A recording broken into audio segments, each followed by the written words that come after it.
Hello बच्चों, हमारे YouTube channel CM sir classes में आपका स्वागत है। बच्चों, आज के इस वीडियो में हम कक्षा 9 के मैथ के पहले चैप्टर संख्या पद्धति के प्रश्नावली 1C का 17वां क्वेश्चन यहाँ पे देखने वाले हैं। इससे पहले के क्वेश्चंस को हमने पिछले वीडियोज़ में देख लिया है। अगर आपने वह क्वेश्चंस नहीं देखा है तो आप पिछले वीडियो को देख लें, जिसका लिंक मैं डिस्क्रिप्शन में भी डाल दूँगा। तो आज की इस वीडियो में मैं 17वां क्वेश्चन जो डॉक्टर मनोहर के बुक से है उसका 17वां क्वेश्चन इसमें सॉल्व कर रहा हूं। तो इस क्वेश्चन को देखा जाएगा। चलिए शुरू करते हैं। यहाँ दिया हुआ है कि यदि कर्ण में 2 एक परिमेय संख्या नहीं है तो सिद्ध कीजिए कि 2 प्लस कर्ण में 2 एक परिमेय संख्या है। तो बच्चों यहाँ पे पहले दे दिया है कि कर्ण में 2 जो है एक परिमेय संख्या नहीं है, वैसे होते भी नहीं है, तो आपको पता ही है। तो यहाँ पे हम सिद्ध करते हैं। चलिए इसमें सबसे पहले हम करेंगे क्या कि यहाँ मान लेंगे, लिखेंगे माना कि 2 प्लस कर्ण में 2 एक परिमेय संख्या है।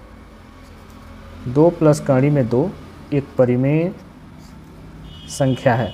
मतलब जो सिद्ध करने के लिए कहा है उसके उल्टा हम यहाँ पे सपोज कर लेते हैं। यहाँ पे कहा है कि 2 प्लस कर्ण में 2 एक परिमेय संख्या नहीं है, होगा यहाँ पे परिमेय संख्या नहीं है, यह सिद्ध करना है। लेकिन हम यहाँ पे मान लेते हैं कि माना कि 2 प्लस कर्ण में 2 एक परिमेय संख्या है, ऐसे मान लेते हैं। अब यहाँ पे लिखेंगे कि 2 प्लस कर्ण में 2 बराबर r से रेशनल नंबर होता है, मतलब इसको परिमेय संख्या हम मान रहे हैं, इसीलिए हम यहाँ पे लिख लेंगे। यहाँ लिख भी सकते हैं जहाँ r एक परिमेय संख्या है, ऐसे यहाँ पे ब्रैकेट में लिख सकते हैं, जहाँ r एक परिमेय संख्या है, क्योंकि r से रेशनल नंबर को डिनोट किया जाता है, मतलब प्रदर्शित किया जाता है। अब यहाँ पे हम कर क्या लेते हैं कि यहाँ पे हम कर लेते हैं दोनों पक्षों का वर्ग। यहाँ पे लिखेंगे दोनों पक्षों का वर्ग करने पर, दोनों पक्षों का वर्ग करने पे क्या होगा, यहाँ पे देखें, यह हो जाएगा 2 प्लस कर्ण में 2 का whole square equal to r का स्क्वायर। अब यहाँ पे दोस्तों देखेंगे आप बच्चों कि यह a प्लस बी के होल स्क्वायर पे यह डिस्ट्रीब्यूट हो जाएगा। यहाँ पे लिखेंगे हम a स्क्वायर अर्थात 2 का स्क्वायर प्लस √2 का होल स्क्वायर प्लस 2ab होता है, तो 2 इंटू ab मतलब 2 इंटू √2 और इक्वल टू r स्क्वायर यहाँ पे बच जाएगा। अब यहाँ हम क्या कर लेंगे कि 2 का स्क्वायर हो जाएगा आपका 4, कर्ण में 2 का स्क्वायर आपका हो जाएगा 2, क्योंकि 2 और 2 का जब पेयर बन जाएगा तो 1 2 बाहर निकल जाएगा, और प्लस 2 दूना 4 और कर्ण में 2, तो 4 कर्ण में 2 यहाँ पे हम लिख लेंगे और बराबर हो जाएगा यहाँ पे r स्क्वायर। आगे आप देखेंगे आगे हम क्या करेंगे कि अब यहाँ पे 4 और 2 दोनों को जोड़ेंगे तो यहाँ हो जाएगा 6, यहाँ हो जाएगा 6 प्लस 4 कर्ण में 2 बराबर r स्क्वायर। अब यहाँ दोस्तों हमको करना क्या है कि यहाँ पे कर्ण में 2 के अलावा जो भी कुछ बच रहा है उसको हम राइट साइड में भेजेंगे। तो यहाँ पे हम पहले 6 को भेजते हैं, तो हो जाएगा 4 कर्ण में 2 बराबर r स्क्वायर। अब इधर 6 जो है प्लस में है, जब बराबर के उस साइड में राइट साइड में जाएगा तो माइनस में हो जाएगा, तो r स्क्वायर माइनस 6। अब यहाँ पे 4 बचा हुआ है, 4 इधर मल्टीप्लाई में है, उधर जाएगा तो डिवाइड में हो जाएगा। तो इस तरह से यहाँ हम राइट करेंगे कर्ण में 2 बराबर r स्क्वायर माइनस 6/4। यहाँ ये गुणा में था, इधर जाएगा तो भाग में हो जाएगा। अब दोस्तों यहाँ पे हम देखेंगे कि हमने r स्क्वायर को यहाँ पे परिमेय संख्या माना हुआ था, ऊपर यहाँ हमने इसको परिमेय संख्या माना हुआ था, लेकिन यहाँ पे देखेंगे कि यह r स्क्वायर माइनस 6/4 है, तो 6 भी परिमेय संख्या है, 4 भी परिमेय संख्या है। इस तरह से इस पूरा इक्वेशन जो है एक परिमेय संख्या होगा, लेकिन यहाँ पे कर्ण में 2 जो होता है वह एक अपरिमेय संख्या होती है, और इसीलिए हम कहेंगे कि एक अपरिमेय संख्या परिमेय संख्या के बराबर नहीं हो सकती है। तो यहाँ पे लिखेंगे, यहाँ नीचे लिखेंगे चूँकि r एक परिमेय संख्या है, r एक परिमेय संख्या है, r एक परिमेय संख्या है, तब r स्क्वायर भी परिमेय संख्या है, r स्क्वायर भी परिमेय संख्या है, परिमेय संख्या है, क्योंकि r अगर परिमेय संख्या है तो r का स्क्वायर करेंगे तो भी परिमेय संख्या होगी। अब यहाँ पे लिखेंगे इसलिए r स्क्वायर माइनस 6/4 भी परिमेय संख्या है, भी परिमेय संख्या है। ऐसा क्यों कह रहे हैं?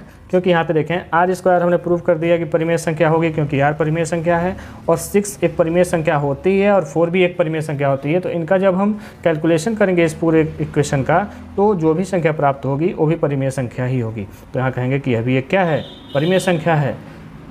अब नीचे लिखेंगे लेकिन, यहाँ देखेंगे लेकिन कड़ी में 2 एक अपरिमेय संख्या है, कड़ी में 2 एक अपरिमेय संख्या है। ये हम और आप सभी लोग जानते हैं कि कड़ी में जो भी अभाज्य संख्याएं होती हैं वो अपरिमेय संख्याएं होती हैं, और क्वेश्चन में भी दिया हुआ है। तो लिखेंगे तब, यहाँ पे लिखेंगे संख्या है तब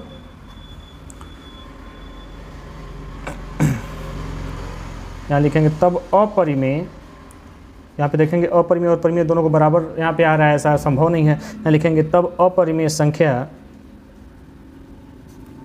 अपरिमेय संख्या किसी परिमेय संख्या के बराबर नहीं होती है, किसी परिमेय संख्या के बराबर नहीं होती है, नहीं होती है। यहाँ पे ऐसे लिख लेंगे। अब यहाँ पे लिखेंगे अतः, अब यहाँ सीधे लिख सकते हैं हम कि अतः 2 प्लस कड़ी में 2 परिमेय संख्या, ऐसे लिख लेंगे परिमेय संख्या, परिमेय संख्या नहीं है, क्योंकि यहाँ पे अब कड़ी में 2 मालूम चल गया कि मतलब परिमेय संख्या नहीं है। और जब परिमेय किसी अपरिमेय संख्या को जब परिमेय संख्या में भी जोड़ेंगे तब भी वह अपरिमेय संख्या रहेगी। इस तरह से यह क्वेश्चन सॉल्व होता है। यहाँ लिखेंगे प्रूव्ड मतलब सिद्ध हुआ। तो इस तरह से यह 17वां क्वेश्चन था। बाकी इसके बाद हम अगला क्वेश्चन देखते हैं। दोस्तों अगले क्वेश्चन में कहा गया है कि सिद्ध कीजिए कि 3 कड़ी में 3 एक परिमेय संख्या नहीं है। ये भी बिल्कुल क्वेश्चन नंबर 17 की तरह है। चलिए इसको लगा के देखते हैं। यहाँ भी कहेंगे, यहाँ भी ये कह रहा है कि 3 कड़ी में 3 एक परिमेय संख्या नहीं है, तो हम यहाँ पे मानेंगे कि यह एक परिमेय संख्या है। यहाँ लिखेंगे माना 3 कड़ी में 3 एक परिमेय संख्या है, एक परिमेय संख्या है। तो इसको लिखेंगे हम 3 कड़ी में 3 बराबर आर। आर क्यों मान रहे हैं? क्योंकि आर से परिमेय संख्या को लिखा जाता है। यहाँ लिख लेंगे हम, जहाँ आर एक परिमेय संख्या है, आर एक परिमेय संख्या है, ऐसा लिख सकते हैं। चलिए अब यहाँ क्या करेंगे हम कि यहाँ हमको √3 ही इधर रखे रहना है, बाकी सबको उस साइड में ले जाना है। यहाँ पे डायरेक्ट ऐसे भी कर सकते हैं। तो यहाँ पे हम कर लेंगे कि कड़ी में 3 बराबर r/3। अब यहाँ पे दोस्तों देखेंगे हम कि r को हमने माना है परिमेय संख्या और नीचे 3 है तो वो भी परिमेय संख्या ही है, क्योंकि सभी पूर्णांक परिमेय संख्या होते हैं। तो अगर इनको डिवाइड किया जाएगा तो जो चीज़ हमें प्राप्त होगी वह भी परिमेय संख्या होगी। या फिर यहीं पे देख लें कि यह दोनों पूर्णांक हैं और इन दोनों का, ये दोनों p/q के रूप में निरूपित है पहले से, तो यह तो परिमेय संख्या पूरा का पूरा है। लेकिन कड़ी में 3 जो है यह परिमेय संख्या नहीं होती है, इसीलिए हम यहाँ पे कहेंगे, नीचे लिखेंगे कि चूँकि r/3 एक परिमेय संख्या है, r/3 एक परिमेय संख्या है, r/3 एक परिमेय संख्या है। और कड़ी में 3 क्या है बच्चों? तो कड़ी में 3 जो है एक अपरिमेय संख्या है, एक अपरिमेय संख्या, अपरिमेय संख्या है। ऐसे हम राइट कर सकते हैं। इसके बाद हम क्या कर सकते हैं कि इसके बाद हम करेंगे कि यहाँ लिखेंगे कभी भी अपरिमेय संख्या, कभी भी अपरिमेय संख्या और परिमेय संख्या, अपरिमेय संख्या और परिमेय संख्या बराबर नहीं होती हैं, बराबर नहीं होती हैं, बराबर नहीं होती हैं। हम पहले से जानते हैं कि कभी भी परिमेय और अपरिमेय संख्याएं जो हैं बराबर नहीं हो सकती हैं। वो पहले की परिभाषाओं में हमने देख लिया है उसको, और पहले की वीडियो में पढ़ा हुआ है, आप उसको देख सकते हैं अगर नहीं मालूम है तो। आगे लिखेंगे, यहाँ पे लिखेंगे इसलिए कौड़ी में 3 बराबर नहीं r/3 के, मतलब ऐसा संभव ही नहीं है, लेकिन यहाँ पे ऐसे आ रहा है जब इसको हम परिमेय मान रहे हैं तो एक तरह से यह कंडीशन फॉलो नहीं हो रहा है, तो हम कहेंगे कि अतः 3 कौड़ी में 3 एक अपरिमेय संख्या है, या परिमेय संख्या नहीं है ऐसा भी लिख सकते हैं, अपरिमेय संख्या है, या फिर लिख सकते हैं कि परिमेय संख्या नहीं है। जब परिमेय नहीं होगी तो अपरिमेय होना ही है, तो इस तरह से यह प्रूव होगा। यहाँ पे लिखेंगे प्रूव्ड। चलो बच्चों प्रश्न नंबर 19 देखते हैं। प्रश्न नंबर 19 कह रहा है कि -1 तथा 1 के बीच 2 परिमेय संख्याएं लिखिए। -1 तथा 1 के बीच 2 परिमेय संख्याएं लिखना है हमको। इसके आगे कह रहा है कि ऐसी कितनी और परिमेय संख्याएं ज्ञात की जा सकती हैं। तो चलिए इसको सॉल्व करते हैं। दिया है कि -1 तथा 1 के बीच परिमेय संख्या, तो इसको निकालने का हमने एक फार्मूला पिछले बार, मतलब तरीका पिछले बार भी बताया था, पिछले वीडियो में हो चुका है। यहाँ लिखेंगे कि -1 तथा 1 के बीच परिमेय संख्या, अगर मान लीजिए कोई परिमेय संख्या दिया हुआ है और उन दोनों के बीच परिमेय संख्या ही पूछ रहा है, तो यहाँ पे हम कर क्या लेंगे कि यहाँ पे बराबर करेंगे और यहाँ पे पहले ही लिखेंगे 1/2, और जो दोनों संख्याएं दी हुई हैं उन दोनों को यहाँ पे जोड़ लेंगे। जैसे -1 और 1 दिया हुआ है तो -1 + 1 कर लेंगे, और यहाँ पे जो भी आंसर आएगा वह एक परिमेय संख्या हो जाएगी। तो आप यहाँ पे देखेंगे कि 1/2 करने पे यह -1 और +1 है, तो ये दोनों घट के 0 हो जाएगा, और यहाँ पे मल्टीप्लाई 0 आएगा, जिसका आंसर आएगा 0। मतलब एक संख्या यहाँ पे आ गई 0। फिर एक और संख्या निकालने के लिए कहा गया है, तो फिर यहाँ पे कहेंगे कि पुनः 0 और 1 के बीच, ऐसे निकाल लेंगे 0 और 1 के बीच परिमेय संख्या, 0 और 1 के बीच परिमेय संख्या। ऐसा क्यों कर रहे हैं हम? क्योंकि यहाँ पे देखें जब 0 निकल गया, मतलब -1 और 1 के बीच में जो परिमेय संख्या होगा वह 0 होगा। इस तरह से हमने निकाल लिया। अब 0 और 1 के बीच हम निकाल रहे हैं कि एक और परिमेय संख्या निकाल सकते हैं। तो इस तरह से यहाँ पे निकालेंगे जब, तो ये हो जाएगा 1/2, और ब्रैकेट में हो जाएगा 0 + 1, दोनों संख्याओं का योग करेंगे, जिसका आंसर आएगा 1/2। इस तरह से यहाँ से आ जाएगा। तो 2 संख्याएं हमें प्राप्त हो गई। यहाँ पे लिखेंगे कि अतः -1 तथा 1 के बीच परिमेय संख्याएं, 2 परिमेय संख्याएं कर रहे हैं ना, 2 परिमेय संख्याएं क्या क्या हो जाएंगी? 0 और 1/2 हो जाएंगे। इस तरह से बच्चों देखेंगे कि आप कई संख्या निकाल सकते हैं। जैसे मान लीजिए -1 और 1 के बीच में क्या क्या आ गया? 0 आ गया, 1/2 आ गया, और 1 आ गया, मतलब यह दोनों संख्याएं आ गई। अब आप -1 और 0 को लेके भी एक संख्या निकाल सकते हैं, 0 और 1/2 को भी लेके आप संख्या निकाल सकते हैं। इस तरह से आप देखेंगे तो अनंत संख्याएं निकाली जा सकती हैं, यह कभी खत्म नहीं होंगी, अनंत संख्याएं निकाली जा सकती हैं। तो यहाँ पे लिखेंगे कि यहाँ पे सीधे सीधे लिख लेंगे ऐसे कि चूँकि 2 परिमेय संख्याओं के बीच, 2 परिमेय संख्याओं के बीच अनंत परिमेय संख्याएं होती हैं। ऐसे लिख लेंगे कि अनंत परिमेय संख्याएं होती हैं, परिमेय संख्याएं होती हैं, ऐसे लिख लेंगे। फिर नीचे लिख लेंगे अतः -1 तथा 1 के बीच अनंत परिमेय संख्याएं होंगी, अनंत परिमेय संख्याएं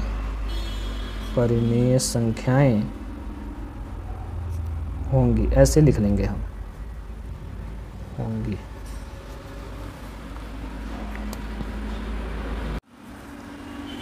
दोस्तों 20वां क्वेश्चन कह रहा है कि यदि a और b दो परिमेय संख्याएं हैं तो सिद्ध कीजिए कि a प्लस बी या फिर a माइनस बी या फिर ए बी परिमेय संख्याएं हैं।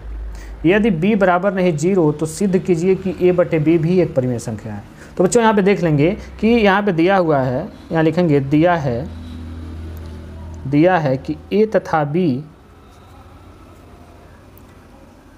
दो परिमेय संख्याएं हैं।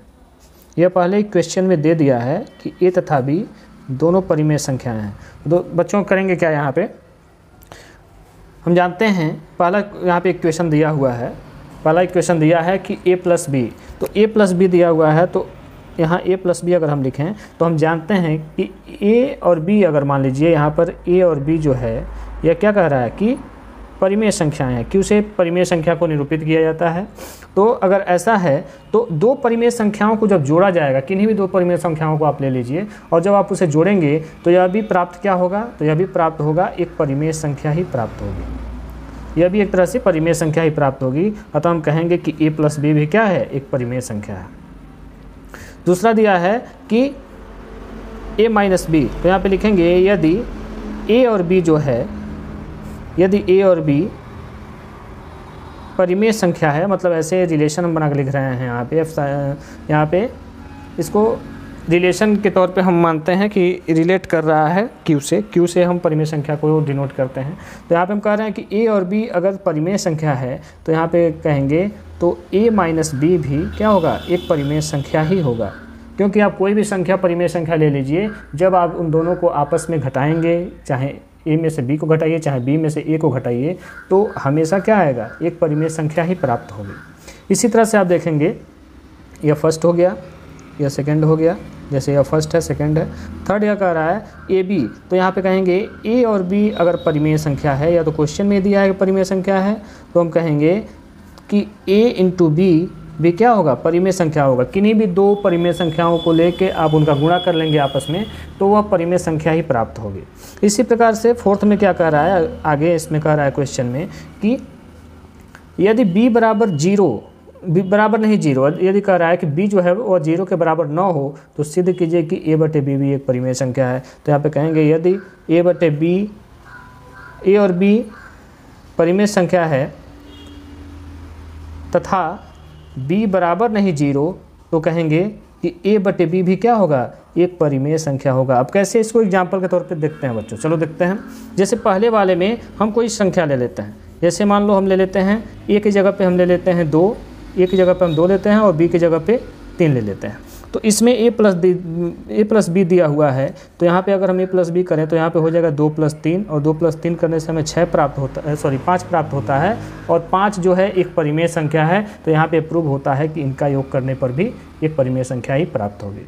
इसी प्रकार से यहाँ भी अगर a की जगह पे हम 2 मान लें और b की जगह पे 3 मान लें, तो यहाँ पे 2 माइनस 3 करेंगे, तो 2 माइनस 3 करने पे हमें -1 प्राप्त होगा। इस तरह से -1 भी एक परिमेय संख्या है। अतः ये मतलब दो परिमेय संख्याओं का अंतर भी परिमेय संख्या होगा।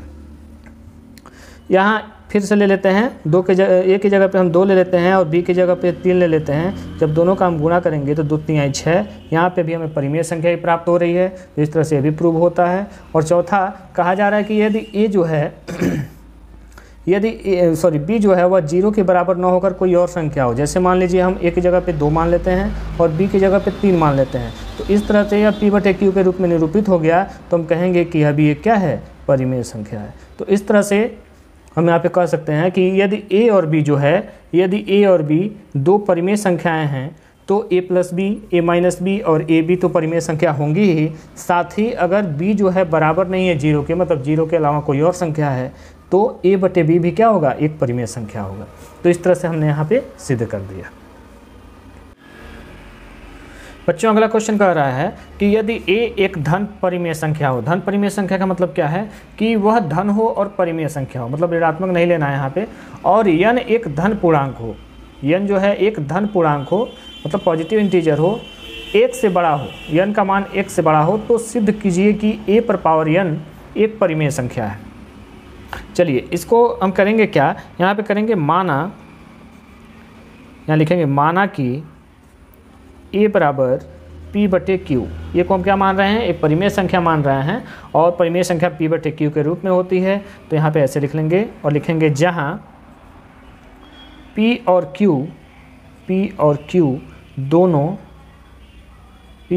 दोनों धन पूर्णांक हैं, दोनों धन पूर्णांक हैं।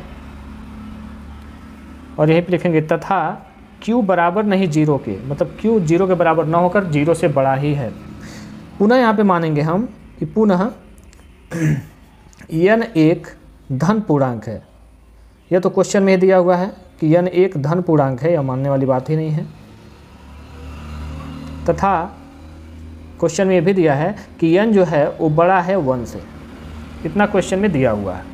अब हम क्वेश्चन कैसे सॉल्व करेंगे, यहाँ पे लिखेंगे कि चूँकि n बराबर 2, 3, 4 डॉट डॉट डॉट लेने पर ऐसे हम ले सकते हैं, एक से बड़ा मान हम ले सकते हैं। तो ऐसे मान लेने पे होगा क्या कि यहाँ पे हम लिखेंगे a का स्क्वायर अगर करें तो यहाँ हो जाएगा p बटे q का स्क्वायर, और यहाँ पे p बटे q का स्क्वायर जो होगा यहाँ पे लिखेंगे जो एक परिमेय संख्या होगी, जो एक परिमेय संख्या होगी। ऐसा कैसे हो सकता है, तो ऐसे इसलिए होगा बच्चों कि p बटे q हम पहले से जानते हैं संख्या का, अगर हम स्क्वायर करेंगे तो वो भी एक परिमेय संख्या ही हमें प्राप्त होगी।